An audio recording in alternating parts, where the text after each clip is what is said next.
음악. 식은 밥을 먹지 말고 따순 밥을 먹읍시다. 식은 밥을 먹지 말고 따순 밥을 먹읍시다. 요즘에 전기밥통이 있어서 식은 밥은 안 먹습니다. 다 그러실 것 같아요. 이 주제로 말씀을 드리도록 하겠습니다. 네. 인도에서 부처님 시대의 보시 제해라면 누구를 떠올리십니까? 수다타 장자. 예, 맞습니다. 남자 중에서 수다타 장자 있고요. 여자로서 수다타 장자에 못지않게 많은 보시를 하신 분이 계셔요. 그분이 누구냐? 위사카 여인이에요. 위사카 여인에 대해서 말씀을 드리도록 하겠습니다. 우리 전에도 위사카라는 법명을 가지신 분 계셨죠? 목을 가다듬으면 좀 안 오신 것 같네요. 네, 이 위사카라는 분은 아주 엄청나게 부유한 집안의 딸, 손녀딸이었어요. 할아버지는 멘다카였고 아버지는 다난자야. 이 집안은 어느 정도라고 생각하시면 되냐면요, 오늘날의 삼성가라고 생각하시면 돼요. 우리나라의 삼성가 정도라고 생각하시면 됩니다. 이 집안은 본래가 마가다국에 있었어요. 마가다국이 어딘지 아시죠? 가보지 않으셨겠지만 마가다국은 왕사성이라고 하는 곳, 빈비사라 왕이 통치하던 곳입니다. 그리고 마가다국에 이 집안이 있었어요. 집이 있었어요. 그런데 마가다국에는 그 당시에 상당한 재벌들이 한 5분 정도 있었어요. 저도 이름은 다 못 외웁니다만 조띠가라는 분은 어마어마한 분이었거든요. 아주 집 자체가 궁궐성으로 되어 있던 분이에요. 조띠가라는 분도 있고 자딜라라는 분도 있고, 그리고 이 멘다카, 이렇게 어마어마한 재벌들이 빈비사라 왕이 통치하는 마가다국에 있었어요. 그런데 마가다국과 비슷하게 큰 나라가 코살라국이었잖아요. 코살라국에는 그런 재벌들이 없었던 거예요. 수다타 장자는 재벌 아닙니까? 라고 이야기하는데 멘다카에 비하면 아니래요. 그분은 재벌이라서 보시를 많이 한 게 아니라 보시, 정신이 투철해서 보시를 많이 하신 분이에요. 그런데 코살라국에는 그런 재벌들이 없었다는 거예요. 그래서 코살라국이 마가다국을 부러워했어요. 마가다국에는 그렇게 나라 재정을 책임질 만한 재벌들이 5분이나 있는데 우리 코살라국에는 없으니까 그중 한 분은 우리나라로 좀 와주시면 안 되겠습니까? 좀 이상한 제안이지만 이상한 제안을 빈비사라 왕에게 이야기했어요. 근데 두 분이 사돈지간이잖아요. 사돈지간이에요. 그분 자기 여동생 서로 혼인관계, 그러다 보니까 친척이다 보니까 그렇게 제안을 받아들였어요. 그래서 누구를 보낼 것이냐 했는데 그때 마침 멘다카의 아들 다난자야가 제가 가겠습니다 라고 한 거예요. 그렇게 해서 이분이 코살라국으로 가게 됩니다. 코살라국 사와티까지 가지는 않고 사와티에서 치료자나 거기에 있는 사케타라는 지역에 정착을 합니다. 거기에 정착을 해서 이제 코살라국에도 어마어마한 재벌이 한 분 계신 거죠. 네, 다난자야의 딸이 바로 위사카입니다. 이 위사카가 사와티에 있는 미가라라는 사람의 집으로 시집을 가게 돼요. 미가라 집안으로 시집을 가게 돼요. 이 미가라 집은 그런데 문제가 있었습니다. 미가라 집안은 다난자야, 위사카 집안에 비하면 사실 부유하긴 하지만 상대가 안 돼요. 이 정도로 보세요. 이렇게 비교하는 게 좀 편할 수도 있지만 말씀을 드리자면, 아까 다난자야 집안, 위사카 집안이 삼성가라고 한다면 삼성가가 지금 제일입니까? 잘 모르겠어요. 그러면 저기 미가라의 집안, 시집간 미가라의 집안은 제게 30위 정도. 제게 30이면 저는 지금 잘 모르겠습니다만 옛날에는 한 금호그룹 정도 될 거예요. 이게 너무 직접적으로 말씀드렸나요? 죄송합니다만 어쨌든 그 정도 차이라는 거예요. 어마어마한 차이죠, 사실. 어쨌든 이 미가라 집안으로 시집을 갔어요. 미가라 집안으로 시집을 갔는데 이 미가라 집은 어떤 문제가 있냐면, 이 위사카 집안은 그야말로 부처님에 대한 신심이 돈독한 집안이에요. 돈독한 집안이에요. 그런데 미가라는 니간타 나타푸타를 믿었어요. 목을 가다듬음, 니간타 나타푸타가 누구예요? 자, 이나교 교수가 니간타 나타푸타입니다. 우리는 흔히 마합이라고 이야기하지만 실제 이름은 니간타 나타푸타예요. 이 니간타 나타푸타를 믿는 집안이었던 거예요. 그래서 이 집안에 가서 보니까 부처님을 한 번도 초청하지 않는 거예요. 부처님이 가까이 계신데 거의 사와치 가까이 계시잖아요. 제타와나 기원정사에 계실 때조차도 부처님을 초청하지도 않습니다. 심지어는 혼인할 때도 부처님을 초청하거나 그렇게 하지 않는 거예요. 그래서 참 이상하게 생각하고 불편하게 생각했어요. 위사카는 아주 불편하게 생각했습니다. 그런데 어느 날 미가라, 이제 시아버지입니다. 미가라가 바로 니간타, 나타푸타의 제자들, 이분들의 특징은 뭐죠? 자이나교의 특징은 벗고 다닌다는 거잖아요. 알고 계시죠? 완전 나체로 다닙니다. 그래서 나체 수행자들이 그 집안의 초청을 받아서 왔어요. 그리고 위사카를 부르는 거죠. 위사카는 그곳으로 가니까 상당히 불편했어요. 아무리 그래도 그렇죠. 여러분들이 그런 나체 수행자들 앞에서 시중을 들라 하면 상당히 불편할 수 있잖아요. 그게 익숙하지 않은 사람은 어쨌든 상당히 불편했습니다. 그래도 어쨌든 시아버지가 하라니까 불편하지만 했습니다. 그리고 이제 그분들이 돌아가고 나서 누가 왔냐면 바로 부처님의 제자 중 한 분이 탁발을 왔습니다. 집안으로 탁발을 왔어요. 그때 미가라 장자 시아버지는 밥을 드시고 있었어요. 죽을 아주 맛있는 밥을 드시고 계셨습니다. 죽을 아주 따뜻하게 잘 데워서 그 죽을 맛있게 드시고 계셨는데 그때 스님이 오신 거예요. 스님이 오셔서 탁발을 왔는데 이 미가라가 본체 만체예요. 그래서 아버님, 스님 한 분이 오셨습니다. 해도 들은 채도 안 하는 거예요. 그래서 목을 가다듬은 위사카가 그 스님에게 가까이 갑니다. 그 스님에게 이렇게 말씀드려요. 우리 아버님은 식은 밥을 드시는 분이니까 오늘은 그냥 가셔야 되겠습니다. 이렇게 말씀을 하셨어요. 그래서 그 스님이 그냥 가셨어요. 그런데 미가라가 그 말을 듣고 노발대발하는 겁니다. 아니, 우리 집같이 부유한 집에서 식은 밥을 먹다니 그게 말이 되느냐? 저 며느리는 진짜 버릇머리가 없구나. 내가 며느리를 내쫓아야 되겠다라고 한 거예요. 하지만 이 위사카에게는 안전장치가 있었습니다. 그 말씀은 일일이 말씀드리지 않았습니다만 이 집안이 엄청난 집안이라고 했잖아요. 혹시 위사카에게 그런 일이 있을까봐 위사카 아버지 다난자야가 8명의 현자를 같이 보내요. 8명의 현자를 그 위사카 집 근처로 보냅니다. 보내가지고 거기서 살게 해요. 그리고는 위사카에게 무슨 일이 있으면 그 문제를 해결해줘라 라고 한 거예요. 지금 미가라 시아버지가 위사카를 쫓아내려 한 거잖아요. 그러니까 위사카가 이야기합니다. 저희의 아버지께서 뭔가 문제가 있으면 그것을 자문해줄 자문위원단을 보내셨습니다. 이런 경우에는 그 자문위원단을 불러서 이 상황에 대해 논의를 해야 합니다 라고 이야기해요. 그러니까 이분들 집안의 위용을 알고 있으니까 미가라로서도 들을 수밖에 없잖아요. 그래서 들어줍니다. 그래, 그 8명의 현자를 모셔오라 해서 그 8명의 현자들이 왔습니다. 8명의 현자들이 와서 이제 그것에 대해서 일종의 재판을 한 거예요. 재판을 합니다. 그래서 이 상황이 어떻게 된 것입니까? 하고 물어봐요. 그러니까 미가라는 그렇게 이야기를 한 겁니다. 목을 가다듬음, 아니 며느리로 온 사람이 나같이 부유한 사람을 보고 식은 밥을 먹는 사람이라고 했소이다. 이렇게 버릇없는 며느리가 어디 있단 말이요 라고 이야기합니다. 그러니까 이제 위사카가 말을 합니다. 자, 제가 아버님을 향해서 식은 밥을 드시는 분이라고 한 이유가 있습니다. 우리 집에 탁발승이 오셨습니다. 탁발승이 오셔서 탁발하러 왔는데 아버님께서는 그때 본체 만체하시고 그냥 죽만 드시고 계셨습니다. 이것은 무슨 뜻이냐? 우리 아버님은 현재 잘 살고 계시지만 지금 그 복덕은 과거에 지은 복덕이지 지금 짓고 있는 복덕이 아니라는 뜻입니다. 지금 짓고 있는 복덕이 아니고 과거에 지은 복덕만 드시고 계신다 해서 제가 식은 밥을 드시는 분이다 라고 말씀을 드린 겁니다. 제가 잘못한 게 있습니까? 라고 그 8명의 현자에게 물어봤어요.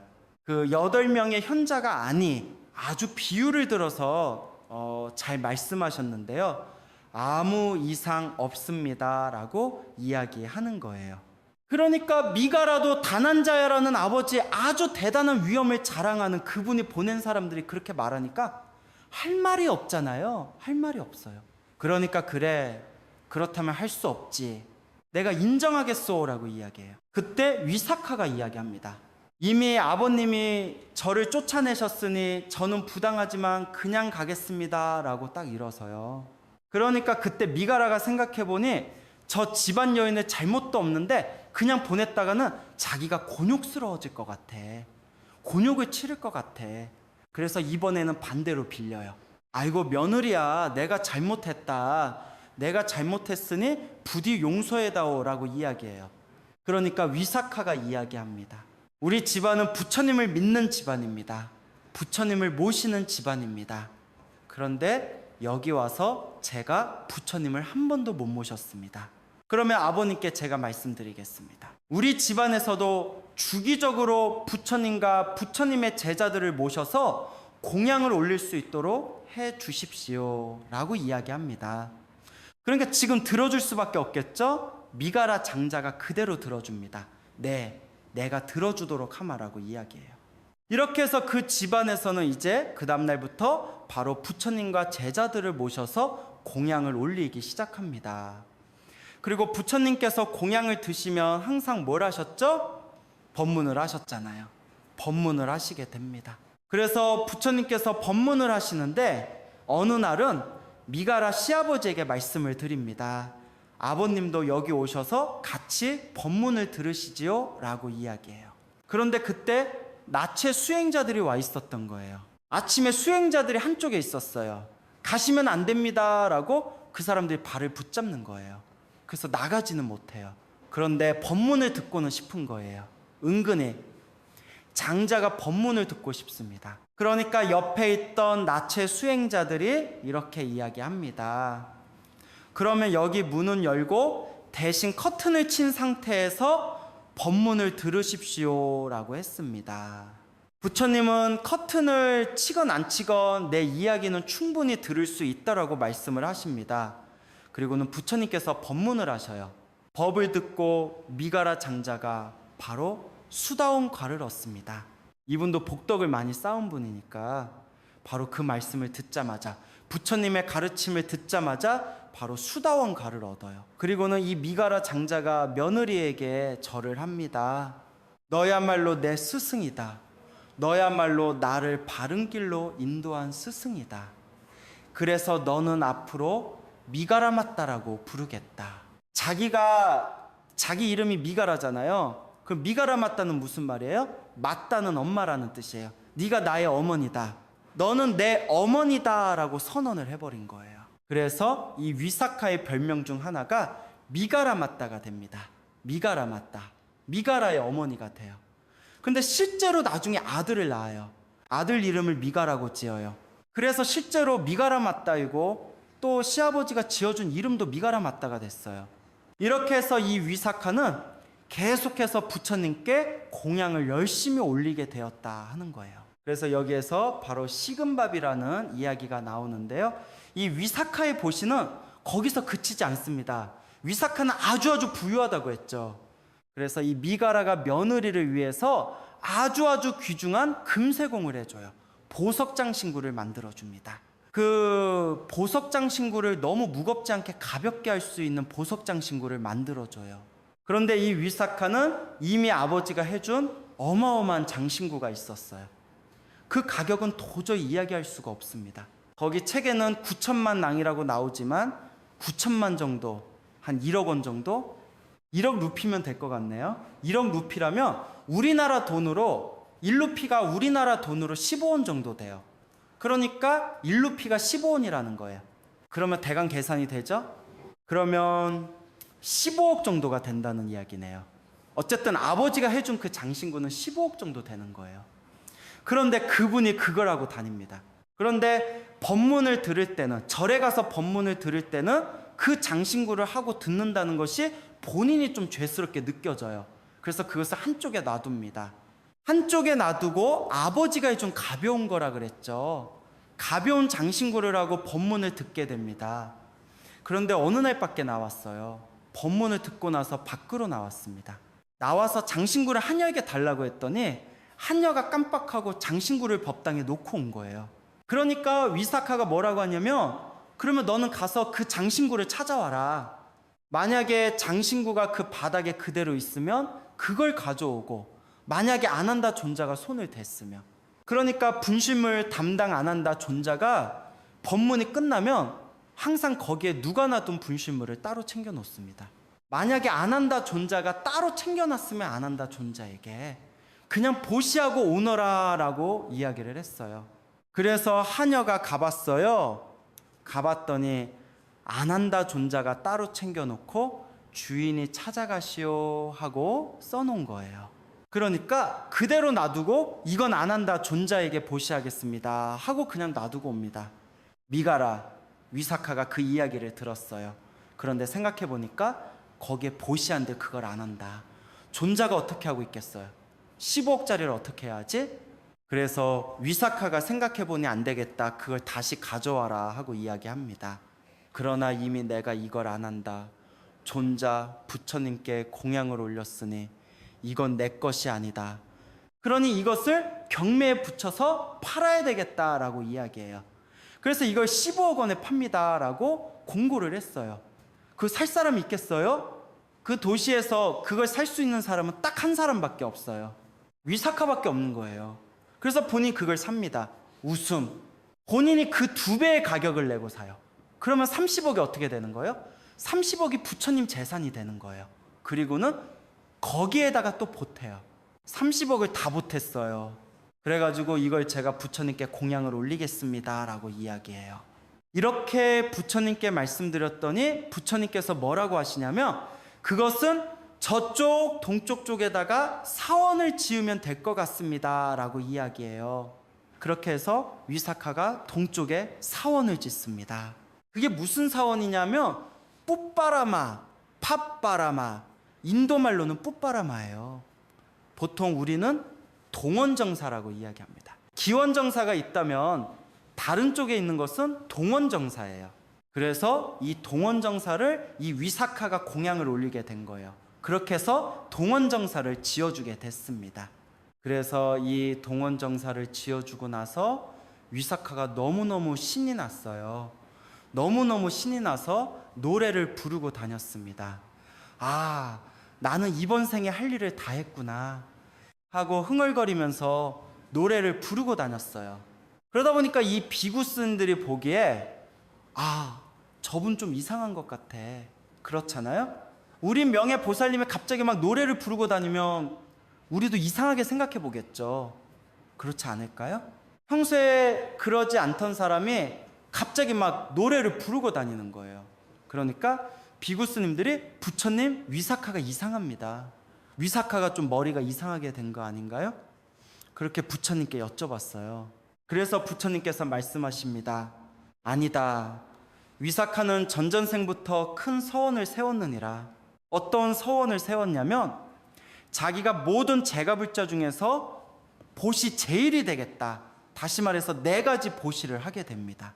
그 당시에는 4가지 보시를 한다 그랬죠? 비구스님들에게는 4가지 필수품이 있었어요. 그게 뭘까요? 의식주와 관계된 거죠.